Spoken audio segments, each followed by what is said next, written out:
Tyler swerves his... Is this the chapter with the accident? Yeah.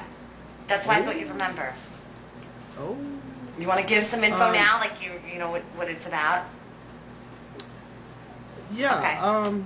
Not in severe detail like you would, but yeah, this is the scene where, or this is the chapter where Edward first gives Bella a glimpse of the power that he has, and also starts really the mystery of who is he and what. Yes, absolutely, perfectly summed up. See, people, I cannot sum up. He just summed up beautifully. Yes, no, that's exactly what it is, and he saves her life, pretty much. He stops the van sliding on the ice from killing her, pretty much crushing her to death. So, I think. Yeah, and the story that Edward gives her is that he was standing near her the whole time, but right before it, she saw him across the parking lot. In front of or beside his car. Yeah, she didn't even have time to blink, and somehow in that span of a nanosecond, whatever it is, he managed to make it over to her and protect her. That was pretty much like, you know, what are you? Because I know that you're something more than human, because nobody could have made it over that fast. And he just was hell-bent on, no, I was over there, you hit your head, you don't know what you're talking about, which... Oh, and to say you were right, it's Tyler. Oh, it is Tyler, yay. Okay. Yay. All right, I thought so. All right, so moving on. The end of that chapter pretty much just ends with them in the hospital, and he's still, like, mind your own business, I saved your life. Isn't that good enough?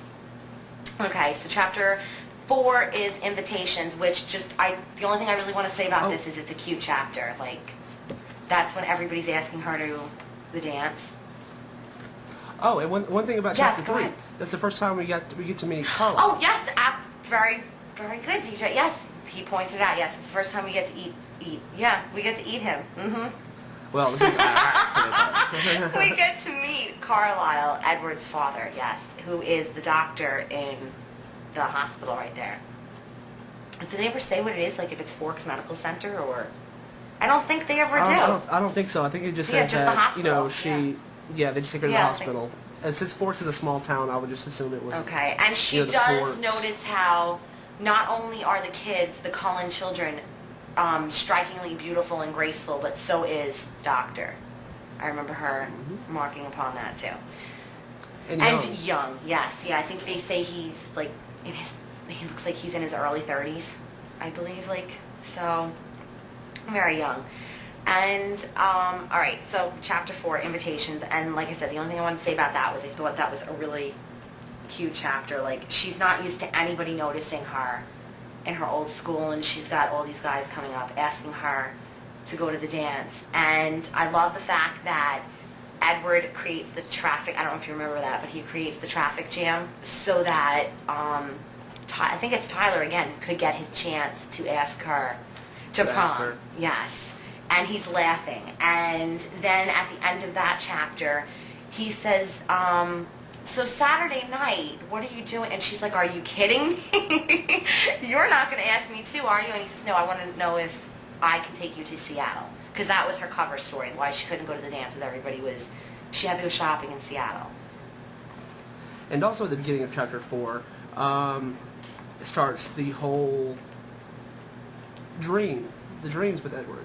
Even in the first part it says, in my dream it was very dark and what dim light there seemed to be radiating from Edward's skin. Which later in the book you find out why. Absolutely. But right there and then it starts off the whole what Edward is kind of thing. Mm-hmm. So she knew before.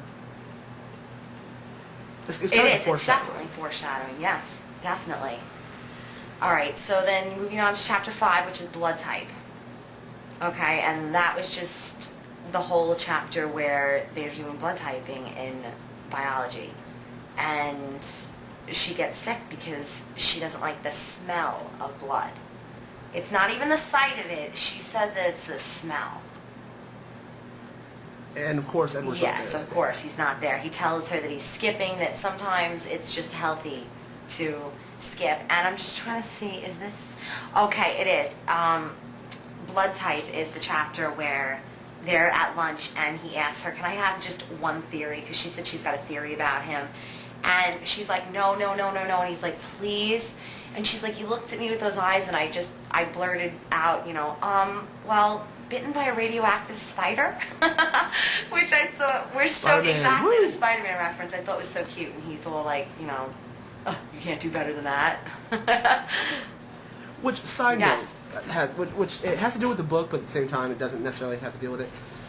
How in the world did the Cullens graduate with missing so many days in each book? Very good point. Yeah, was there some makeup or something? Yeah, Stephenie, what's up with that? But, I mean, not just the makeup, but, I mean, yeah, you only have, exactly, miss so many days. Only miss so many days, yeah. And they were gone all the time. Yeah, they were. I mean, I'm now that I'm, like, thinking about it, yeah, there were a lot of times where it's like, oh, they're just gone. Oh, yeah, they're camping again. And, like, for weeks worth of time. Yeah, absolutely. Well, because they always say that they're going away on camping trips with the family or whatever. They're... Stephenie, you didn't read your school rules. Yes, DJ pointed out a very good point there. Yes, absolutely. So, and yeah, I'm just trying to think. Blood type. I'm just trying to skim through. Let me go to it just to see where that chapter ends off. If I can find it. I think that's where he takes her home. He gets her out of gym because she almost faints in biology, and he brings her to the nurse. Gets her out of going to gym, and then he drops her off at home and says to be careful or whatever that weekend, like to not fall into the ocean or something, because he's not going to be around because he's going. And then she starts to get curious about why Carlisle adopted him. Okay, and then we've got chapter 6, which is Scary Stories. I like this chapter. I enjoyed this. I liked getting to go to La Push, to the Indian reservation, and like her poking and prodding for information.